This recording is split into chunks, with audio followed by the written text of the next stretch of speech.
Bonsoir chers frères et sœurs, ça dépend de l'heure à laquelle vous nous suivez. Vous suivez Rehema Bible Church TV qui est installé présentement au niveau de Lubumbashi sur l'avenue Cascade au numéro 1. C'est une communauté qui est internationale. Elle est à Lubumbashi, à Kinshasa, au niveau de l'Est, à Angola, Côte d'Ivoire, en Europe, aux États-Unis. Donc, c'est une communauté internationale nouvellement installée à Lubumbashi avec son bureau central qui est ici au niveau de Lubumbashi. Suivez-nous, suivez-nous, suivez-nous car vous aurez des enseignements qui vont édifier votre vie, des enseignements qui vont vous changer, des enseignements qui vont vous permettre d'entrer dans la profondeur de la parole. Nous bénissons l'Éternel Dieu des armées, celui qui nous a donné l'opportunité cet après-midi de nous retrouver encore. Que vous soyez bénis, tous ceux qui sont en train de travailler. Vous pouvez allumer vos radios, vos télévisions pour nous suivre, votre YouTube. Nous sommes présents. Si vous avez des amendements, faites-nous savoir. Nous sommes prêts pour vos prières. Vous avez des doléances, nous sommes là pour vous accompagner dans les prières. Rehema Bible Church est là pour le bien-être de notre pays.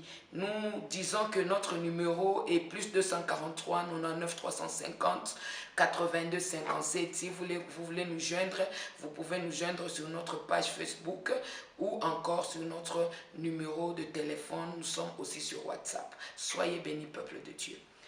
Hier, nous avons parlé de l'introduction sur la délivrance. Nous avons dit qu'est-ce qu'est la délivrance. Nous avons pu expliquer avec Luc 3, versets 18 à 20, comment Jésus est venu pour délivrer le monde. Aujourd'hui, nous allons entrer dans notre deuxième partie. Nous allons parler des conséquences de manque de délivrance dans la vie d'une personne et dans l'Église. Nous avons dit qu'il y a beaucoup de gens qui sont en train de prier, mais ils ne sont pas encore délivrés. Dans le premier point, donc 2.1, nous allons parler dans la vie d'une personne. Dans ma vie, dans ta vie, qu'est-ce qui t'empêche de voir la main de l'Éternel? Quels sont les signes qui prouvent que tu restes encore sans être délivré? Le premier point, nous allons parler de manque de repentance sincère. Ou, je peux dire encore, une honte de commettre le péché des scandales. Et cela, nous allons lire, nous allons passer rapidement. Ayez vos Bibles avec vous, puisque il faut toujours être bien enseigné avec des versets bibliques. Ça, on ne peut jamais manquer. Nous avons commencé par 2 Chroniques 1 et 2 Chroniques 7, verset 14. Est-ce qu'on peut nous lire rapidement 2 Chroniques 7, verset 14? Et dans l'entretemps, on prépare 1 Jean, chapitre 1, verset 9. 2 Chroniques 1. 2 Chroniques 7, verset 14, si on peut lire rapidement, nous sommes en train de parler sur la manque de repentance sincère. Manque de repentance sincère. Ça, vraiment, on est en train d'appuyer sur ce point. Beaucoup de gens, oui, ils font la repentance, mais est-ce que cette repentance est-il sincère? C'est ça notre question. Donc, nous sommes dans les points qui sont en train de garder les conséquences du manque de délivrance. Nous avons 22 points qu'on va aller progressivement. On explique 3 points par jour pour vous permettre de bien assimiler. 2 Chroniques 7, 14, nous lisons au nom de Jésus. Si mon peuple sur qui est invoqué mon nom s'humilie, prie et cherche ma face, et s'il se détourne de ses mauvaises voies, je l'exaucerai de cieux, je lui pardonnerai son péché et je guérirai son pays. Amen. Amen. La Bible nous dit, si mon peuple sur qui est invoqué mon nom se répand sincèrement, donc il est en train de renoncer réellement, pas avec la bouche, mais avec son cœur. Il est en train de laisser le mal pour suivre Christ. Parce que le péché est en train d'empêcher Christ d'agir. Et quand quelqu'un vient à Dieu, Dieu est venu pour nous les pécheurs. Il n'est pas venu pour les parfaits. Parce que s'il y avait, tout le monde était parfait, Jésus n'allait pas quitter le ciel. Il a quitté le ciel pour nous les pécheurs. Il est venu pour que nous puissions changer et le suivre. Mais aujourd'hui, tu vas trouver des gens qui se disent chrétiens. Mais en réalité, ils n'ont pas changé de style de vie. Si tu les regardes, ils sont en train de se dire chrétiens, mais ils sont aussi en train de continuer avec le péché. Or, si quelqu'un vient à Dieu, il doit renoncer à tout ce qui l'empêchait. C'est ce qui l'empêchait de voir la gloire. Si aujourd'hui, je suis en train de te prêcher, tu es un ivrogne, tu es un adultère, tu es un impudique. Si réellement tu veux recevoir ta délivrance, la première des choses, tu dois renoncer à ce que tu es en train de faire et suivre réellement Dieu. Oui. Nous entendons souvent dire que nous sommes dans une période de grâce. Justement, nous sommes dans une période de grâce. Mais la grâce n'empêche pas la sanctification.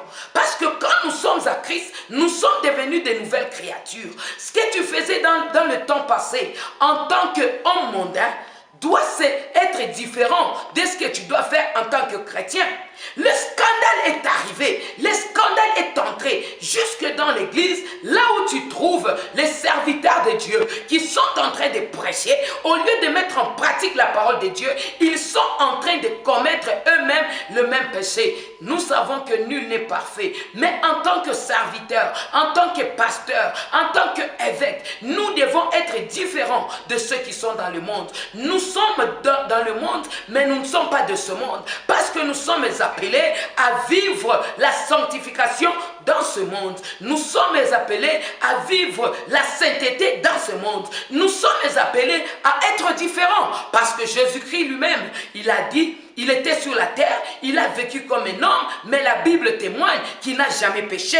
Or, Jésus nous confirme que celui qui croit en moi fera ce que je fais, même plus. Ne parlons pas seulement des miracles, parlons de la vie de la sanctification. C'est-à-dire que si tu es en Christ, la sanctification sera pour toi une vie normale. Tu n'auras pas à te forcer. Si tu changes, tu regardes ce que je faisais était mal et aujourd'hui, qu'est-ce que je dois faire? Dieu dit, si tu renonces sincèrement à ce que tu faisais, si tu demandes pardon d'une manière sincère, Dieu est là pour t'écouter.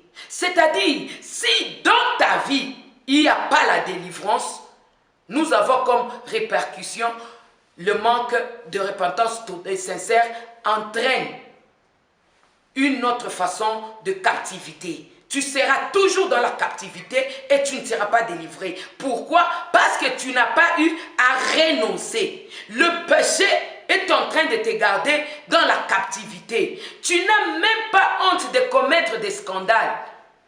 Alléluia. Il y a des serviteurs aujourd'hui qui sont en train de passer sur les réseaux sociaux et dire des propos qui sont en train de scandaliser l'Église. Oh Jésus! La Bible nous a parlé des signes de la fin. Et aujourd'hui, ces signes sont palpables. Non, ne dites pas que voyez ce que les hommes de Dieu sont en train de faire. Ce ne sont pas les hommes de Dieu. Mais nous sommes dans une étape où Dieu est en train de révéler les vrais serviteurs et les faux serviteurs. En quoi reconnaîtras-tu les vrais serviteurs? On reconnaît l'arbre par son fruit. Quel est le fruit de ces serviteurs? Si tu regardes, le fruit de tes serviteurs ne concorde pas avec le fruit de la parole de Dieu, dis-toi que ce sont les ivraies qu'on a sémés ensemble avec les blés. Parce que Dieu dit, l'ivraie et les blés grandiront tous ensemble jusqu'à ce qu'à la fin, on puisse prendre les ivraies et on puisse les brûler. Que dans la société, faux pasteurs, il y a des faux prophètes qui doivent tous évoluer ensemble avec les vrais. Si on parle de faux prophètes, on parle de faux pasteurs, c'est qu'il y a aussi des faux chrétiens. Donc, il y a aussi des faux chrétiens qui vont tous ensemble évoluer avec les vrais. Ceux qui n'ont pas eu une repentance sincère, ceux qui n'ont pas eu à changer leur vie. Parce que quelqu'un ne peut pas rencontrer Jésus et rester le même. Quand tu as Jésus dans ta vie, tout ce qu'il y avait comme des négatifs en toi s'échange automatiquement. Ce n'est pas par ton effort, mais c'est par la puissance du Saint-Esprit qui est en toi, qui te fera changer. On pourra nous lire rapidement 1 Jean, chapitre 1, verset 9. Je dis, une repentance sincère est une conséquence de la délivrance. Mais s'il y a manque de repentance sincère, tu ne te repens pas sincèrement, tu resteras toujours dans la captivité. 1 Jean chapitre 1 verset 9, nous lisons au nom de Jésus. Si nous confessons nos péchés, il est fidèle et juste. Il est fidèle et juste. Là, j'insiste. Il dit, si nous confessons nos péchés, il est fidèle et juste.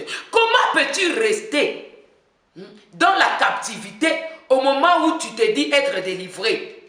C'est dire autrement que tu ne t'es pas répandu sincèrement. Parce que la Bible dit, si tu confesses, reprends. Si nous confessons nos péchés, il est fidèle et juste. Il est fidèle et juste. Il est fidèle et juste. Là, on tient vraiment un point. Si tu confesses sincèrement, il est le Dieu qui est fidèle et juste. Continue, mon frère. Pour nous les pardonner et pour nous purifier de toute iniquité. Amen. Amen.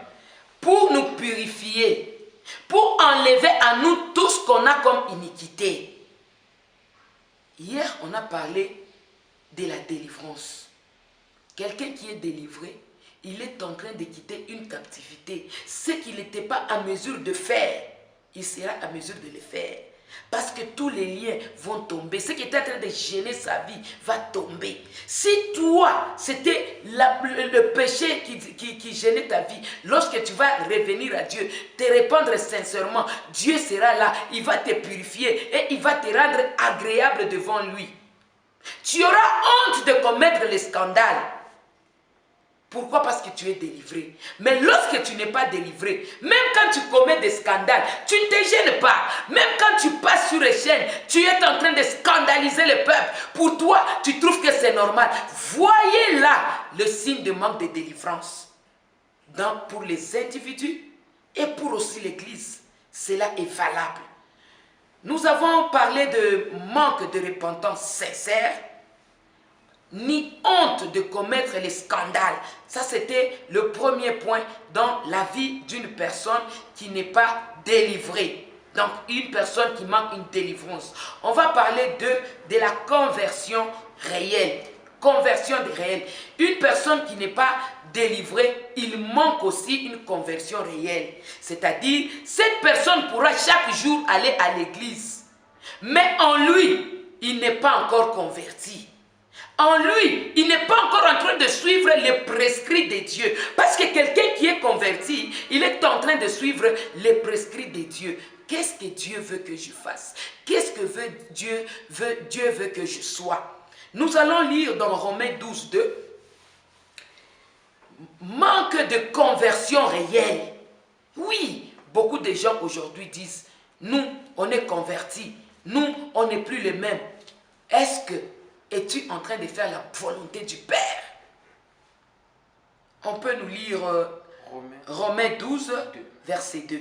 Romains 12, 2, nous lisons avec respect au nom de Jésus. Ne vous conformez pas au siècle présent. Ne vous conformez pas au siècle présent. Mais soyez transformés par le renouvellement de l'intelligence. Soyez transformés par le renouvellement de l'intelligence.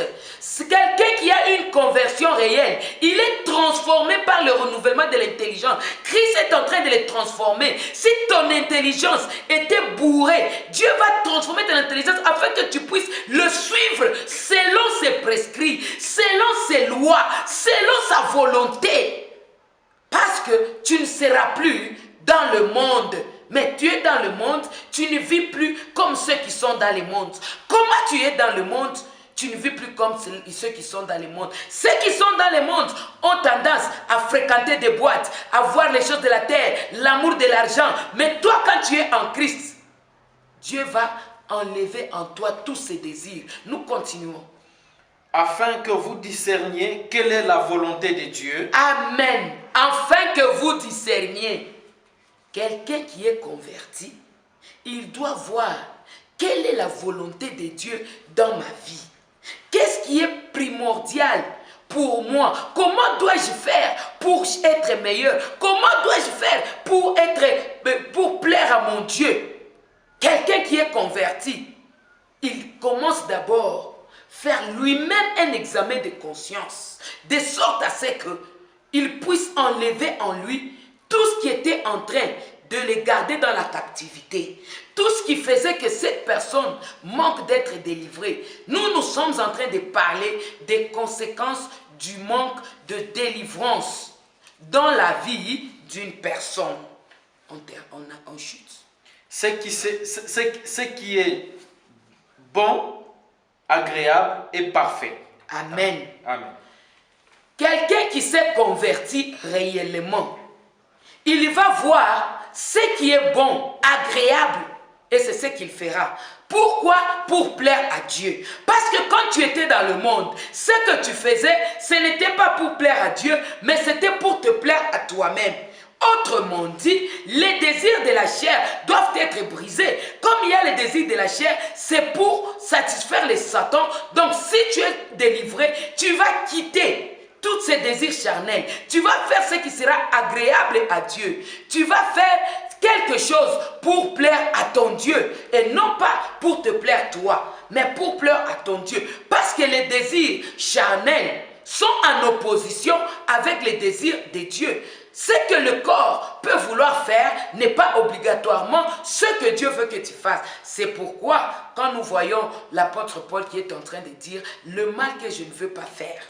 Donc, il y a le mal qu'il ne veut pas faire, il se retrouve en train de les faire. Mais le bien qu'il veut faire, il ne les fait pas. C'est un signe de captivité. On est en train d'être esclave de la volonté de notre chair. Là, les conséquences de manque de délivrance. Quelqu'un qui est délivré ne sera pas condamné à rester dans sa vie passée. Il sera transformé puisqu'il sera une nouvelle créature. Tu peux encore nous lire dans Deutéronome 4, 30 et 31. Si quelqu'un accepte Christ, c'est-à-dire, tu regardes le tableau que tu étais en train de regarder, c'était un tableau vert, tu prends ta tête, tu tournes contre le tableau vert et tu regardes le tableau blanc qui est en train d'inspirer Dieu, Christ, le Saint-Esprit, tu vas tout laisser derrière toi. Tout ce que tu avais comme défaut, tout ce que tu avais comme faiblesse, tu tournes le regard contre tout ce qui t'empêchait d'entrer dans la volonté de Dieu. Et tu regardes maintenant ta face vers le Saint-Esprit, vers Jésus-Christ, vers la croix qui délivre. Deutéronome 4, 30 à 31, nous lisons au nom de Jésus. Amen. Au sein de ta détresse, toutes ces choses t'arriveront. Alors, dans la suite des temps, tu tourneras à l'Éternel, ton Dieu, et tu écouteras sa voix. Au sein de ta détresse, toutes ces choses t'arriveront. Quand tu as des difficultés, tu as des problèmes, tu es dans l'oppression du monde des ténèbres, tu verras tous ces méfaits-là t'arriver. Ta vie ne prospère pas, tu n'évolues pas, tout ce que tu commences ne termine pas. Là, c'est quelqu'un qui est dans la délivrance et dans la captivité. Mais nous avons besoin de voir des gens délivrés. Nous sommes en train de parler sur les conséquences du manque de délivrance. Qu'est-ce que tu verras? Car l'Éternel, ton Dieu, est un Dieu miséricordieux. C'est-à-dire, toi qui étais dans les péchés, tu laisses les péchés, tu changes, tu viens à Dieu. Dieu ne va plus regarder ça. Il va regarder ce que tu es devenu. Il ne regardera pas ce que tu étais.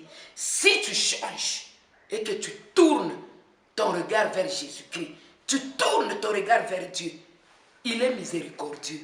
Il ne va pas regarder que dans le passé, tu as fait ça, tu es tombé par ici, tu faisais comme cela. Il va oublier par la miséricorde. On continue. Il ne t'abandonnera point. Il ne t'abandonnera point. Parce que toi, tu avais péché, parce que tu avais tué, parce que tu avais insulté, parce que tu avais volé, Dieu ne t'abandonnera point. Il va te racheter parce que tu es venu à lui.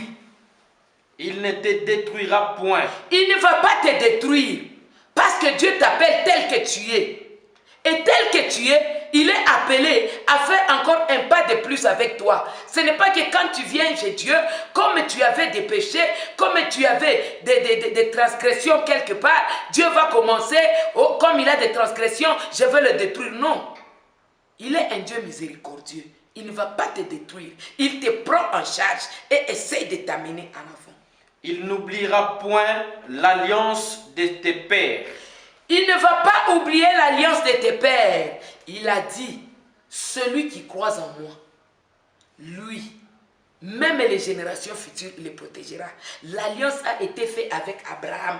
Et nous en sommes bénéficiaires. Aujourd'hui, si nous, en tant qu'Église, nous sommes appelés chrétiens, c'est parce qu'il y a Christ qui est mort, dont l'Israël a rejeté, mais la grâce est retombée sur les nations que nous sommes. Nous qui étions considérés comme païens, nous avons été convertis par la mort sur la croix de Jésus-Christ et sa résurrection. Le péché du monde est mort avec Jésus sur la croix et est ressuscité avec Jésus lorsqu'il est sorti de la tombe. Et le Saint-Esprit nous est venu comme le cadeau pour que nous puissions être en permanence avec Dieu.